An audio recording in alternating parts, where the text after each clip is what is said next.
Dimensiones. A1, la altura de transporte cargado. A1, altura de transporte cargado. De 1,2 a 1,8 metros. Largo, de 3,5 a 10 metros. Ancho delantero, ancho trasero, de 1,4 a 3,7. Altura máxima de tolva y descarga va de 2 a 3,7 de la altura de descarga. Distancia entre ejes, distancia al eje delantero de la articulación central, distancia desde el eje trasero a la articulación central, 7 ángulos de quiebre, altura de transporte cargado, radio de giro interno, 14,4 de 1,4 a 5 metros, radio de giro interno, radio de giro externo de 3,7 a 9 metros. Acá tenemos los radios internos, radio externo, la altura del camión con material. Curvas de desempeño. El rendimiento de un camión fue descrito en las secciones anteriores, LH de camión y cargador camión. Dentro de las variables involucradas en el cálculo de rendimientos están la velocidad desempeñada y la distancia recorrida durante el ciclo, perfil de transporte. Las distancias recorridas dependerán de la programación o asignación de puntos de carga, los cuales no necesariamente se encuentran a la misma distancia del punto final de descarga, chancado, botaderos, acopios, traspasos, etc. En cuanto a la velocidad de descarga, dependerá de las condiciones en que el camión realiza el recorrido de dichas distancias, las que pueden ser variables, es decir, con restricciones de velocidad en algunos puntos o la misma pendiente de cada tramo, que son factores relevantes y que debemos considerar. La estimación de las velocidades de recorrido de los distintos trayectos se realiza utilizando las curvas de desempeño del motor de cada camión, dentro de las cuales también se encuentran las curvas de desempeño del sistema de frenos. Estas curvas esquematizan el comportamiento del equipo en condiciones de carga, potencia, marcha y pendientes de la ruta, de las cuales podremos obtener el perfil de velocidades desempeñadas que junto a las demás antecedentes permitirá la estimación del rendimiento del equipo. Debemos determinar la fuerza necesaria a vencer para conseguir la rotación de la rueda, fuerza o resistencia que opone la pista de rodado al desplazamiento sobre ella, lo que se conoce como resistencia a la rodadura, la cual es considerada como un incremento positivo del valor de la pendiente en tramos horizontales y con pendiente en contra. En cambio, en el caso de pendientes en bajada se toma como negativa, es decir, se resta el valor de la pendiente. La resistencia de la rodadura, RR, siempre se opone al movimiento del equipo y dependerá de las características de la carpeta de rodado y la carga de la máquina. Se ha demostrado la resistencia mínima de la rodadura es aproximadamente de 1,5 a 2% del peso bruto del equipo y que por cada centímetro que penetre la rueda en el terreno pista, el valor de esta resistencia se incrementa en 0,6% del peso bruto del equipo. En función de lo anterior, se puede estimar RR según el siguiente cálculo. PB, peso bruto del equipo en toneladas. CP, centímetros de penetración de la rueda en el terreno, centímetros. PP, pulgadas de penetración de la rueda en el terreno, pulgadas. RR, resistencia de rodadura, toneladas. R4, FR, factor de resistencia a la rodadura en porcentaje. PS, pendiente en subida en porcentaje. PB, pendiente de bajada en porcentaje. Por tanto, la resistencia a la rodadura es igual a la pendiente en bajada multiplicado por 0,02 más 0,06 multiplicado por la penetración de la rueda en el terreno en toneladas. Otra fórmula que podemos ver que es el factor de resistencia a la rodadura es igual a 2 más 0,6 multiplicada por la penetración de la rueda en centímetros, que sería igual a 2 más 1,5 más pulgadas de penetración en porcentaje.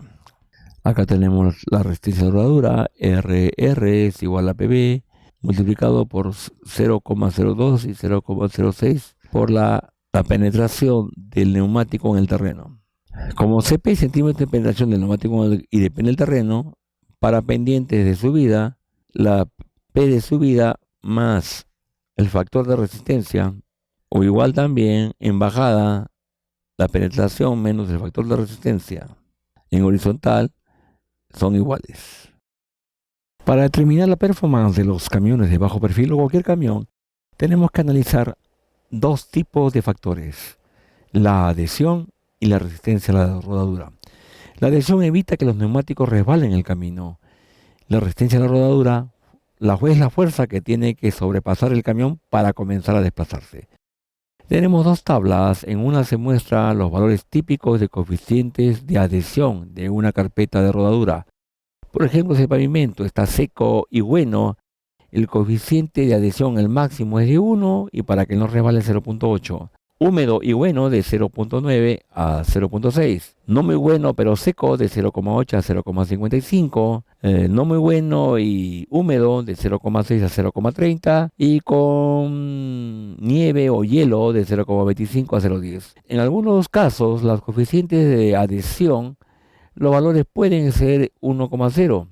En el caso de resistencia a la rodadura, para varios tipos de superficie tenemos cemento, asfalto, cemento es 40, es en libras por tonelada, el coeficiente es 0.8. Después tenemos para grava y barro, tenemos 0.4, ¿no? La resistencia en libras por tonelada de 200 a 400, ¿no? Generalmente no hay mayor restricción cuando el equipo viene vacío. Entonces estas velocidades se fijan para satisfacer el factor de seguridad. Para el diseño se puede usar la siguiente tabla que indica qué porcentaje de la velocidad máxima se puede usar dadas las condiciones de operación y distancia de transporte. Sobre las condiciones de operación tenemos tres eventos: favorable, media y desfavorable, para una distancia hasta 150 metros y sobre 150 metros. Favorable tenemos 0.65 en una condición favorable, por una condición media 0.6, desfavorable 0.55. Y por encima de 150, favorable 0.85, media 0.8 y desfavorable 0.75. Cuando adquirimos un vehículo o cualquier tipo de camión, nos dan las curvas de desempeño o curvas de eficiencia como parte del folleto de hojas técnicas. En este caso estamos viendo la pendiente efectiva en un tramo del perfil de transporte, en la cual se lee de la siguiente manera. Acá tenemos la tracción en las ruedas.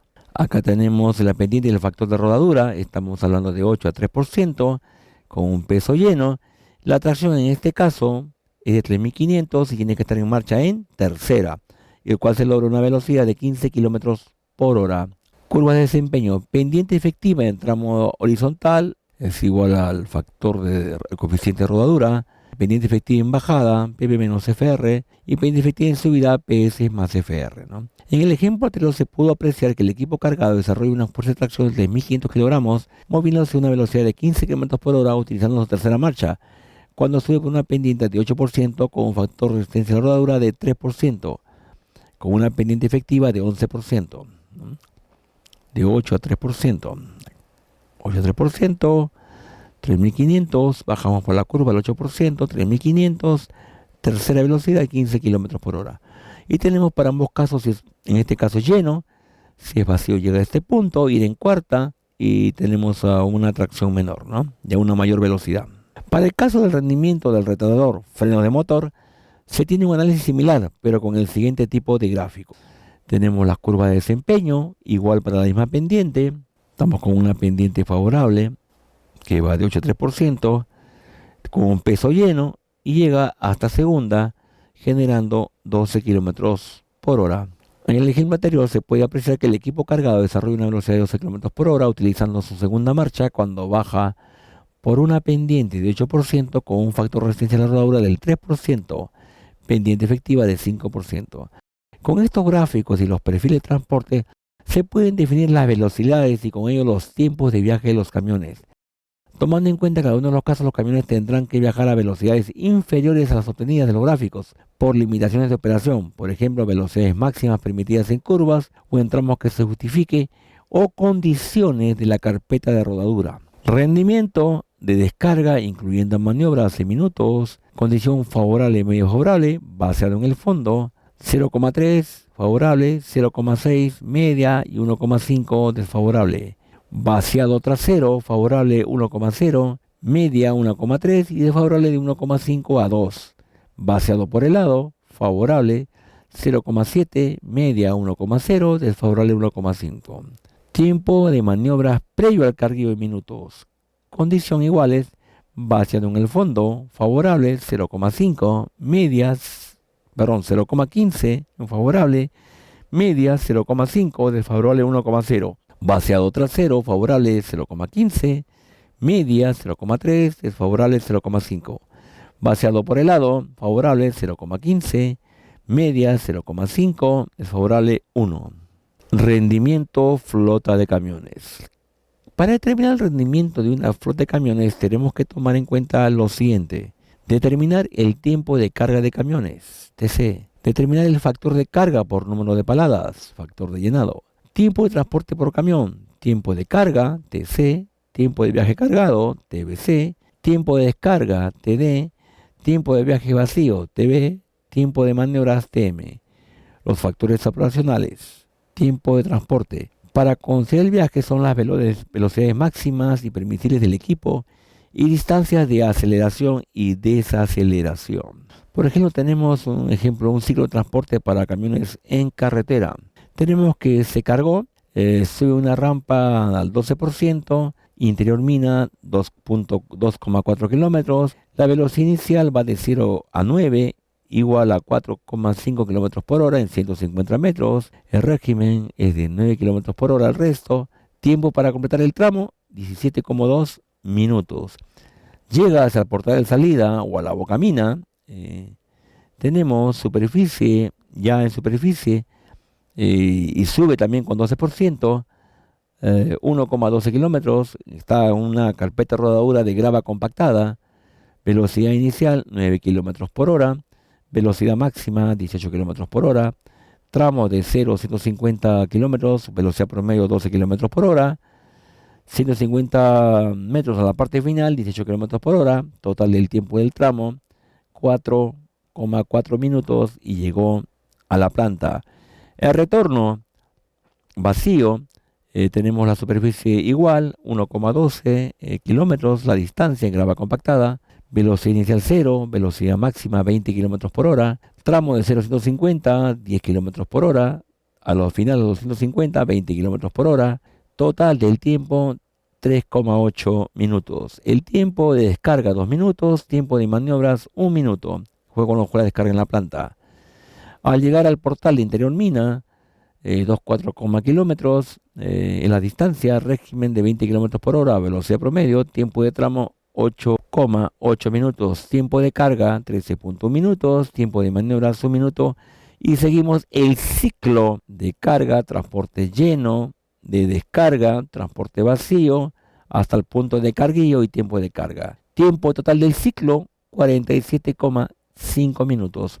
Como podemos ver, es muy importante determinar o realizar un estudio de tiempos y movimientos, ¿no? Por ejemplo, también otros puntos que se pueden colocar en las maniobras, se detalla aún más, ¿no? Tiempo de acomodo del equipo, tiempo que se inicia el levante de la tolva para la descarga, tiempo que determina el vaciado del sacudido, que son 2-3 segundos. O sea, uno puede particionar y tenemos que ver qué tiempos podemos acortar. Obviamente uno de los tiempos que se pueden acortar o se tienen que ser cero es el tiempo de espera a los scoops, o sea, al carguío, que lo cual tiene que ser cero.